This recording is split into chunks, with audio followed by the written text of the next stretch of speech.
Welcome back. This is the lecture in continuation with our previous one, जहाँ पर हमने बात की थी about total quality management. So up till now जो हमने total quality management के अंदर डिस्कस किया वो है about the fundamentals और you can say जो founding pillars होते हैं, जो beliefs है total quality management की, उसके ऊपर हमने डिस्कशन किया। जो प्रिंसिपल्स हैं टोटल क्वालिटी मैनेजमेंट के वो हमने बात की। फिर टोटल क्वालिटी मैनेजमेंट को हमने डिफाइन भी किया था। इस पर्टिकुलर लेक्चर में हम और भी दूसरे टॉपिक्स को टच करेंगे, जिसमें से सबसे पहले we will look into the objectives, like purpose क्या है या रीज़न क्या है, क्या हमारे ऑब्जेक्टिव सर्व होते हैं bye implementing total quality management. तो टोटल क्वालिटी मैनेजमेंट इम्प्लीमेंट करके आप सबसे पहले तो कस्टमर जो है उसको टारगेट कर सकते हैं। कस्टमर फोकस जो है वो आपका एक की ऑब्जेक्टिव होता है। तो कस्टमर सेंट्रिक एक्टिविटीज़ हम प्लान आउट करते हैं और कस्टमर के पर्सपेक्टिव से हम क्वालिटी को विजुलाइज करते हैं और उन क्वालिटी नॉर्म्स को कंफर्म करने की कोशिश करते हैं। Then customer satisfaction, since customer focus के बाद जो नेक्स्ट स्टेप आता है वो है उस कस्टमर को जिसको हमने टारगेट किया है, जिसके पॉइंट ऑफ व्यू से हमने क्वालिटी को इंटरप्रेट किया है, अब उसके अकॉर्डिंग प्रोडक्ट्स और सर्विसेज डिज़ाइन करके वो क्वालिटी स्टैंडर्ड्स के साथ उसको डिलीवर करना। और जब वो क्वालिटी स्टैंडर्ड्स उस कस्टमर को मिलेंगे then that customer will feel like satisfied. ठीक है, तो कस्टमर सेटिस्फेक्शन वो एक हमारा ऑब्जेक्टिव है। फिर continuous improvement with respect to quality वो हमारा नेक्स्ट ऑब्जेक्टिव है। एंड फाइनल जो भी हम TQM इम्प्लीमेंट करते हैं वहाँ पर हमारा एक मेजर कंसर्न जो है वो होता है कॉस्ट रिडक्शन एंड कंट्रोल। तो जो भी वेस्टेज होते हैं, जो एक्स्ट्रा कॉस्ट हम इंकर करते हैं, तो कहीं ना कहीं उस वेस्टेज को कंट्रोल करना वो हमारा एक ऑब्जेक्टिव है TQM। अब अगर हम टोटल क्वालिटी मैनेजमेंट की बात करते हैं तो टोटल क्वालिटी मैनेजमेंट जो है इसका थोड़ा सा एक जिसको बोलते हैं हिस्टोरिकल पर्सपेक्टिव वो भी थोड़ा सा समझने की ज़रूरत है। टोटल क्वालिटी मैनेजमेंट का जो कॉन्सेप्ट है वो बहुत ज़्यादा डिफर नहीं करता हमारे क्वालिटी कंट्रोल से। रादर जो SQC होता है, स्टैटिस्टिकल क्वालिटी कंट्रोल, जिसके ऊपर हमने एक प्रीवियस लेक्चर भी उस पर दिया हुआ है। तो जब मैं स्टैटिस्टिकल क्वालिटी कंट्रोल की बात करता हूँ तो TQM जो है it is one of the form of, वो एक तरीका है स्टैटिस्टिकल क्वालिटी कंट्रोल का, एक टाइप है। It is one of the form of statistical quality control. और सबसे पहले जो TQM है उसका जो कॉन्सेप्ट अप्लाई हुआ था वो हुआ था आपका वेस्टर्न इलेक्ट्रिक कंपनी के अंदर। Western electric company it is also known for, अगर आपने लाइक बिहेवियर साइंसेस पढ़ा हो, आपने ऑर्गेनाइजेशन बिहेवियर वो सब्जेक्ट पढ़ा होगा, इवन आपने जब मैनेजमेंट के हिस्टोरिकल पर्सपेक्टिव को लेकर कोई टॉपिक्स देखे होंगे तो वहाँ पर आपने देखा होगा लाइक ये जो वेस्टर्न इलेक्ट्रिक कंपनी है it is also known for autumn studies. ठीक है, तो जब बिहेवियर साइंसेस की बात करता हूँ, ऑटोन स्टडीज़ वो भी एक major you can say revolutionary contribution रहा है जब मैं बिहेवियर साइंसेज और बाकी की बात करता हूँ। तो western electric company again it is the Pioneer in the field of TQM also. तो TQM इम्प्लीमेंट करने में भी सबसे पहले जो नाम आता है वो इन्हीं का आता है। अगर मैं इंडियन कंटेक्स्ट में बात करता हूँ तो इंडिया में TQM सबसे पहले अगर हम भारत हेवी इलेक्ट्रिकल लिमिटेड की बात करते हैं BHEL, तो BHEL is one of the company जिसने क्वालिटी इनिशिएटिव्स के ऊपर सोचा और उसको कहीं ना कहीं वो प्रैक्टिस में लेके आया। उसके बाद फिर जब मैं बात करता हूँ इंडियन सॉफ्टवेयर इंडस्ट्री में बहुत सारे अलग अलग बिग जायंट्स हैं जिन्होंने TQM के कॉन्सेप्ट को समझा और कहीं ना कहीं अपने सिस्टम के अंदर लेके आए। अगर मैं विप्रो की बात करता हूँ, इन्फोसिस की बात करता हूँ तो these are the few names जो कि एक्सेल जिन्होंने किया है TQM के अंदर। अब अगर मैं बात करूं कुछ TQM से जुड़े हुए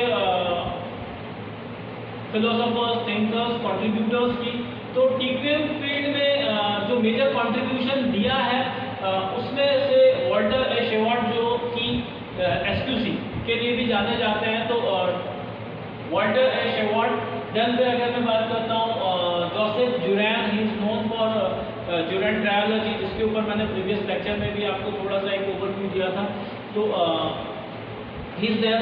then W. Edward Deming. Deming की अगर मैं बात करता हूँ तो लाइक डेमिंग व्हील जो है या PDCA साइकिल जो होता है आपका, plan, do, control and act, ठीक है, तो वो PDCA साइकिल। और प्लस जब मैं TQM के रेस्पेक्ट में बात करता हूँ तो 14 पॉइंटर्स इन्होंने दिए थे for successful implementation of TQM। तो डेमिंग के 14 प्रिंसिपल्स बोल सकते हैं या डेमिंग्स 14 points for successful implementation of TQM, वो भी एक है कंट्रीब्यूशन ट्रेनिंग का। इन्होंने आइडेंटिफाई किए थे ऐसे कुछ स्टेप्स, ऐसे कुछ एक्टिविटीज़ जो कि कहीं ना कहीं आपको हेल्प करते हैं TQM को एब्जॉर्ब करने के लिए, तो वो एक मेजर कंट्रीब्यूटर है। फिर उसके बाद अगर हम बात करें तो एक नाम आता है फिलिप कॉस्बी का, जिन्होंने जीरो डिफेक्ट्स का जो प्रिंसिपल है उसके ऊपर एम्फेसाइज किया था।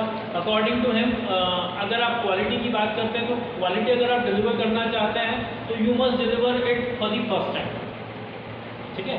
तो quality for the first time with zero defect वो फिलिप कॉस्बे ने दिया था। देन उसके बाद कोरू इशिकावा का अगर हम बात करते हैं, जो कि जाने जाते हैं कॉज एंड इफेक्ट डायग्राम्स के लिए, फिशबोन डायग्राम जो है कॉज एंड इफेक्ट रिलेशनशिप को जो स्टडी करता है, कोरू इशिकावा ने वो दिया था। Plus Kourou Ishikawa is also known for the concept of quality circle, तो इनका एक मेजर कंट्रीब्यूशन रहा है TQM के अंदर। प्लस शिग्यो शिंगो, जो मैं एक नाम भूल रहा था, मिस आउट कर रहा था पिछले लेक्चर में, योकीपोके, जिसको हमने एरर प्रूफिंग का कहा था। तो एरर प्रूफिंग का जो कॉन्सेप्ट है उसके लाइक जनेता जिन्होंने वो दिया था इस शिंगो, तो ये वो सारे नाम है। All these are like TQM gurus, इनको TQM गुरुज की भी संज्ञा दी गई है, ये TQM गुरुज के नाम से जाना जाता है। तो कई बार एग्जाम में इस तरह से भी क्वेश्चन पूछा जा सकता है like who are TQM gurus and what are their contribution in the field of quality management, ठीक है। तो वहाँ से आप ये चीज़ यूज़ कर सकते हैं। फिर इसके बाद अगर मैं बात करता हूँ लाइक क्या फंक्शंस परफॉर्म किए जाते हैं TQM के द्वारा, तो टोटल क्वालिटी मैनेजमेंट जो है वैसे तो बहुत सारे डिफरेंट फंक्शंस वहाँ पर आप के लिए परफॉर्म करता है, ये ऑर्गेनाइजेशन को बहुत डिफरेंट वे में वो बेनिफिट करता है। बट फिर भी जो मेजर फंक्शन हैं जो कि TQM के द्वारा परफॉर्म किए जाते हैं, पहला है quality policy. You can frame out like TQM जो है it helps you in framing और इन रेटिंग डाउन TQM पॉलिसी या quality policy for your company. तो ऑर्गेनाइजेशन के लिए क्वालिटी पॉलिसी, क्वालिटी के जो स्टेटमेंट्स होते हैं वो फॉर्मुलेट करने में TQM हेल्प करता है। देन उसके बाद problem solving, when it comes to quality related problems, तो क्वालिटी के जो प्रॉब्लम्स आते हैं उनको आइडेंटिफाई करना, उनको रेक्टिफाई करना, वो एक फंक्शन होता है आपका TQM का। Then to set standards, standardisation वो एक फंक्शन है। TQM हेल्प करता है स्टैंडर्ड सेट करने में। तो सिस्टम वाइड हर एस्पेक्ट को लेकर क्वालिटी के हर अलग अलग यू कैन से पैरामीटर के रिस्पेक्ट में कुछ स्टैंडर्ड सेट करना, जो भी डिफरेंट प्रोसेसेस आप अप्लाई करते हैं उन प्रोसेसेस के रिस्पेक्ट में कुछ स्टैंडर्ड सेट करना, जिससे कि आप क्वालिटी को मेंटेन करके रख सकें। देन कस्टमर सप्लायर इंटीग्रेशन, एक और जो फंक्शन आपके लिए TQM परफॉर्म करता है वो ये है कि वो यूनाइट करता है, इट ब्रिंग्स टुगेदर, वो जो एक लाइक लिंक होता है, it establishes a link between your customer as well as your supplier. फिर ट्रेनिंग एंड एजुकेशन की अगर हम बात करते हैं लाइक क्वालिटी के रिस्पेक्ट में जब मैं बात करता हूँ जो भी रिक्वायर्ड नेसेसरी इंफॉर्मेशन होती है क्वालिटी को इंटैक्ट रखने के लिए, उसको पास ऑन करना, जो भी एक फॉर्मल जिसको हम बोलते हैं एजुकेशन या एक ट्रेनिंग रिक्वायर्ड है, तो वो ट्रेनिंग प्रोग्राम्स कंडक्ट करना, तो वो भी टीपीएम के अंदर आएगा। तो training and educating with respect to the things which are required for maintaining quality. Then उसके बाद quality related audits and review वो कंडक्ट करने में टीपीएम का कहीं ना कहीं एक यू कैन से वो एरिया है जहाँ पर आप उसके अंदर क्वालिटी ऑडिट भी परफॉर्म करते हैं। एंड देन फाइनली जो प्रोसेस कंट्रोल, सिंस हमने देखा भी है कि प्रोसेस ओरिएंटेशन टीपीएम का रहता है, तो प्रोसेसेस अगर ऑब्जेक्ट जाती हैं, अगर प्रोसेसेस डिजायर्ड रिजल्ट्स नहीं दे पाती हैं, तो उन प्रोसेसेस को कंट्रोल करना वो भी एक फंक्शन है आपके टीपीएम का। तो these are the various functions which are being performed by TPM, total quality management. Then इसके साथ साथ जो की रिजल्ट एरियाज हैं, जो की एक्टिविटीज़ हैं, ठीक है, तो की एरियाज कौन कौन से हैं या कहाँ कहाँ पर आप टीपीएम अप्लाई कर सकते हैं, तो स्कोप भी की तरह भी आप इसको चाहे तो ले सकते हैं। पहला है pre production quality evaluation. Like production के पहले जब बात आती है रॉ मटेरियल के प्रोक्योरमेंट की, जब बात आती है प्रोडक्शन रिलेटेड लेआउट को सेटअप करने की, तो उसके रेस्पेक्ट में क्वालिटी का इवैल्यूएशन करना, क्वालिटी का मेजरमेंट करना या एक असेसमेंट करना, तो प्री प्रोडक्शन क्वालिटी, तो प्रोडक्शन के पहले, ठीक है। Then quality planning. Quality planning is again one of the key result areas. जितना प्रॉपरली आप प्लान करेंगे क्वालिटी रिलेटेड इनिशिएटिव्स, उतना ही इजी गोइंग आपके लिए हो जाएगा टीपीएम को इम्प्लीमेंट करना। तो एक चीज़ है फिर आपकी quality planning. Then comes quality evaluation at 2 different levels. जब मैं क्वालिटी के इवैल्यूएशन की बात करूँगा, तो क्वालिटी के इवैल्यूएशन को आप प्रोडक्ट और प्रोसेस दोनों लेवल पे कंडक्ट करते हैं। तो यहाँ पर क्वालिटी इवैल्यूएशन है at product as well as process level. फिर है क्वालिटी इंफॉर्मेशन सिस्टम। एक QIS की अगर हम बात करें, जैसे MIS होता है मैनेजमेंट इंफॉर्मेशन सिस्टम, जो कि एक्टिविटीज़ को प्रॉपरली एडमिनिस्टर करने के हिसाब से जो इन्फॉर्मेशन का फ्लो है उसको आप इंटैक्ट करते हैं। तो कब कहाँ किस लेवल पे इन्फॉर्मेशन रिक्वायर्ड है, कैसी इन्फॉर्मेशन है, वो उस पर्सन तक फ्लोट करना, सो दैट चीज़ें प्रॉपरली मैनेज रहे। तो वैसे ही जब मैं क्वालिटी की बात करूँ, तो क्वालिटी पूरी तरह से इंटैक्ट रहे, उसके रिस्पेक्ट में जो भी नेसेसरी इन्फॉर्मेशन है वो अलग अलग इंडिविजुअल्स तक टाइमली स्प्रेड करना, वो QIS का काम है। तो QIS अगेन एक की रिजल्ट एरिया है। फिर आता है आपका ट्रेनिंग एंड ओरिएंटेशन। एक प्रॉपर माइंडसेट होना चाहिए, एक साउंड नॉलेज बेस होना चाहिए इंडिविजुअल्स का क्वालिटी के रिस्पेक्ट में, तभी जाके वो क्वालिटी को मैनेज कर पाएंगे। तो ट्रेनिंग एंड ओरिएंटेशन वो एक की रिजल्ट एरिया है। एंड फाइनली जब मैं बात करता हूँ post production quality evaluation. Post production quality evaluation की अगर मैं बात करता हूँ, तो once your product is complete, तो वहाँ पर जो कंफर्मेंस है, कंफर्मिटी, डिग्री ऑफ कंफर्मिटी, उसको चेक करते। तो post product quality service plus जब मैं ऑक्सिलरी सर्विस की बात करता हूँ, जो सपोर्ट सर्विसेज की बात करता हूँ, वो चीज़ें यहाँ पे आती हैं, ठीक है। तो ये हुआ आपका की रिजल्ट एरिया।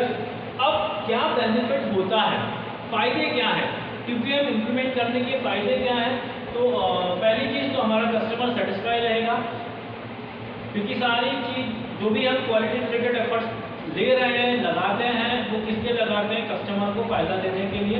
तो कस्टमर सेटिस्फाई रहता है, क्वालिटी हमारी इम्प्रूव होती चली जाती है, अपग्रेड होते चले जाते हैं, जिससे कि हमारी कॉम्पिटिटिवनेस बनी रहती है, हम मार्केट में सर्वाइव कर पाते हैं for longer duration of time, हम कंपटीशन को फेस कर पाते हैं, हम एक फाइट दे पाते हैं हमारे राइवल्स को।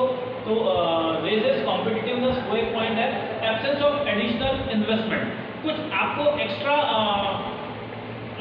यहाँ पर मनी डिप्लॉय करने से भी बचाता है।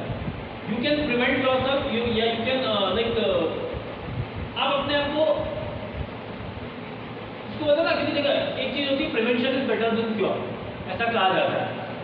तो instead of solving the problems after they arrive, तो हम क्या कर सकते हैं TQM के थ्रू क्वालिटी से रिलेटेड कुछ सिंसियर एफर्ट्स पहले ही लगा लेते हैं, जिससे कि रिजेक्शंस वेस्टेज वो ज़्यादा नहीं होते। तो एडिशनल आपको इन्वेस्टमेंट भी उन एरियाज में करने की जरूरत नहीं पड़ती है। और once you are known for your quality, जब आप अपने लिए एक ब्रांड स्टैब्लिश कर लेते हैं तो it gets easier for you to introduce new products. फिर उसके थ्रू आपका क्या हो जाता है, एक्सपांशन और डाइवर्सिफिकेशन भी ईजी हो जाता है। तो टोटल क्वालिटी मैनेजमेंट का एक जो इनडायरेक्ट बेनिफिट है वो आपको कहाँ मिलता है, अगर आप नए एरियाज में एंटर करना चाहते हैं, अगर आप अपने पोर्टफोलियो को बढ़ाना चाह रहे हैं, तो एक्सपांशन के लिए आप जाओगे, डाइवर्सिफिकेशन के लिए आप जाओगे, तो वो जो आपने गुडविल एक अर्न किया है क्वालिटी प्रोडक्ट्स डिलीवर करके, वो आपको कहीं ना कहीं हेल्प करता है। उसके अलावा there would be miscellaneous ways in which TQM can benefit, ठीक है। तो वो आप देख सकते हैं कि और क्या क्या फायदे हो सकते हैं, आप उनको अपने लेवल पर भी एक्सप्लोर कर सकते हैं। फाइनली जो चीज़ आती है वो है टूल्स एंड टेक्निक्स, कौन कौन सी मेथड्स हैं जिसके थ्रू हम टोटल क्वालिटी मैनेजमेंट का जो एक कॉन्सेप्ट है उसको अप्लाई कर सकते हैं, उससे बेनिफिट ले सकते हैं। तो टूल्स एंड टेक्निक्स जो यूज़ होते हैं वो है पहला आपका benchmarking. Benchmarking is nothing but standard set करना, कुछ जो भी टॉप परफॉर्मिंग कंपनीज होती हैं, या जो हम ऐसा बोल सकते हैं कि जो फ्रंट रनर्स होते हैं, उन फ्रंट रनर्स को ऑब्जर्व करके, उनके प्रोसेसेस, उनकी एक्टिविटीज़ को ऑब्जर्व करके आप क्या करते हैं, खुद के लिए कुछ स्टैंडर्ड सेट कर लेते हैं। इट इज़ नॉट इमिटेटिंग, यहाँ पे आप इमिटेट नहीं कर रहे हैं, आप नकल नहीं कर रहे हैं उनकी, रादर आप क्या कर रहे हैं, जस्ट उनको थोड़ी ऑब्जर्व कर रहे हैं और उन तक पहुँचने के लिए आप कुछ स्टैंडर्ड सेट करें। तो दैट इज बेंचमार्किंग। फिर डेमिंग व्हील जो है, PDCA साइकिल जो है, it is plan, do, control and act. सबसे पहले आप प्लान करें, उस प्लान को डिप्लॉय करने के लिए कुछ आप स्टेप्स लें। जब आप अपने प्लान को इम्प्लीमेंट कर देते हैं तो फिर आपको समझ में आता है कि कहाँ पर क्या डिविएशंस आ रहे हैं, तो उन डिविएशंस को आप कंट्रोल करें and finally you have to act accordingly. तो कुछ जो भी नेसेसरी स्टेप्स हैं, करेक्टिव स्टेप्स, वो आप इनकॉर्पोरेट करके you have to act accordingly. तो ये PDCA साइकिल होता है, इस तरह से वर्क करता है। देयर आर ISO की जब मैं बात करता हूँ, क्वालिटी स्टैंडर्ड्स होते हैं, आपने शायद नाम सुना हो ISO, international organization for standards, ISO। फिर जैसे कि अगर मैं बात करता हूँ तो इंडिया में भी आप देखोगे ISI होता है, ठीक है। ISI मार्क आप देखते हो बहुत सारे प्रोडक्ट्स के ऊपर, बहुत सारे जो टेक्निकल टूल्स गैजेट्स आते हैं वहाँ पे आप देखते हो ISI मार्क लगा हुआ होता है। तो वो कहीं ना कहीं क्वालिटी स्टैंडर्ड्स हैं। तो वैसे ही ISO 19000 जो है, ये क्वालिटी के रिस्पेक्ट में आपको सर्टिफिकेशन प्रोवाइड करता है। ISO का पूरा जो एक 9000 सर्टिफिकेशन सीरीज है, 9001, 2, 3, 4, उसमें अलग अलग एस्पेक्ट्स को लेकर सर्टिफिकेशन प्रोवाइड किया जाता है। तो क्वालिटी को इंश्योर कर सकते हो आप विद दिस क्वालिटी सर्टिफिकेशन। यहाँ पे बाकायदा हर एक चीज़ के लिए कुछ सेट नॉर्म्स होते हैं और आपको उनको कंप्लाई करना होता है। Once you comply those norms तो आपको सर्टिफिकेशन इशू होते हैं। फिर आता है JIT, जस्ट इन टाइम का कॉन्सेप्ट, इसको आपने पहले भी डिस्कस किया था। As and when things are required आप उनको तब प्रोक्योर करें, जिससे कि आपकी अननेसेसरी इन्वेंट्री ब्लॉक नहीं होती है। आप ज़्यादा, आपके पास इन्वेंट्री नहीं रहेगा, ज़्यादा फैलाना नहीं रहेगा, तो चीज़ें ज़्यादा ऑर्गेनाइज होंगी।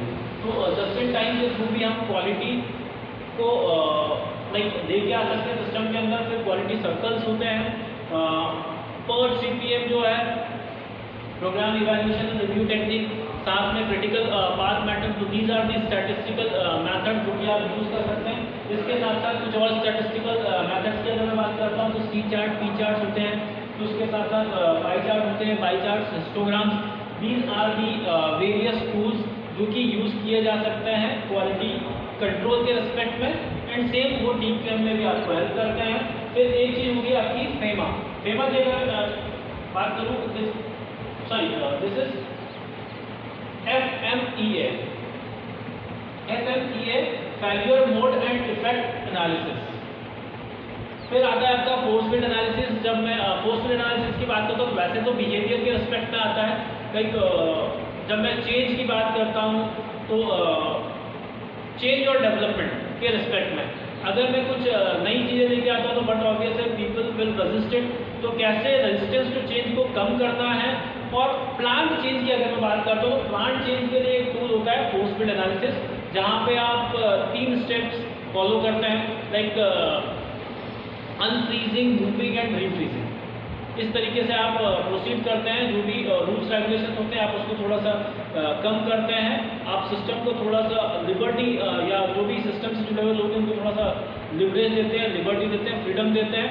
फिर जो भी प्रपोज चेंज है आप उसको इंट्रोड्यूस करते हैं।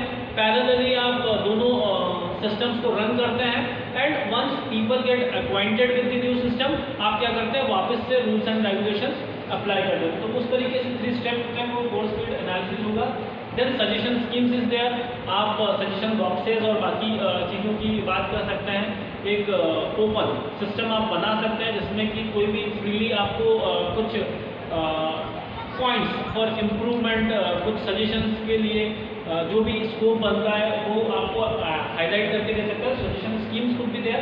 देन उसके बाद 2 और टेक्निक आती है। एक अगेन आपकी स्टैटिस्टिकल टेक्निक है जिसमें 6 सिग्मा की अगर मैं बात करता हूँ, ठीक है, तो 6 सिग्मा आपका आएगा। और फिर एक होता है आपका काइजन। काइजन में जब मैं बात करूँ जापानीज 5S कॉन्सेप्ट जो होता है, ठीक है, सीरी, सीटो, सिटकॉन, and again there are 5 different words जो कि थोड़ा सा प्रोनाउंस करने में डिफिकल्ट होते हैं सिंस दे आर जापानीज, तो वो थोड़ा सा हमें नॉर्मली उनको प्रोनाउंस करने में दिक्कत आता है। बट वो जो है जो आप सर्च करोगे इंडेप्थ जाके आप थोड़ा सा स्टडी करने जाएंगे, जापानीज 5S आप देखोगे तो ईजिली वो आपको मिल जाएगा ओपन सोर्सेस पे। आप देख लें जापानीज 5S क्या है, कैसे वर्क करता है। जापानीज जो 5S वो जो 5 वर्ड्स है जापानीज वर्ड्स, उनके रिस्पेक्ट में आपको लाइक इंग्लिश के वर्ड्स भी मिल जाएंगे, तो आप देख लें क्या होता है। सो इस तरीके से इन टूल्स एंड टेक्निक्स को अप्लाई करके हम TQM इम्प्लीमेंट कर सकते हैं।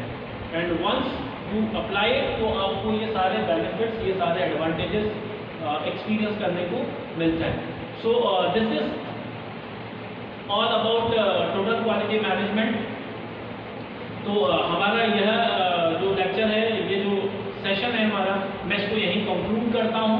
And I will take your leave with the promise कि मैं आपसे फिर से मिलूंगा with a new lecture. Till then, enjoy yourself and have a nice time. Thank you.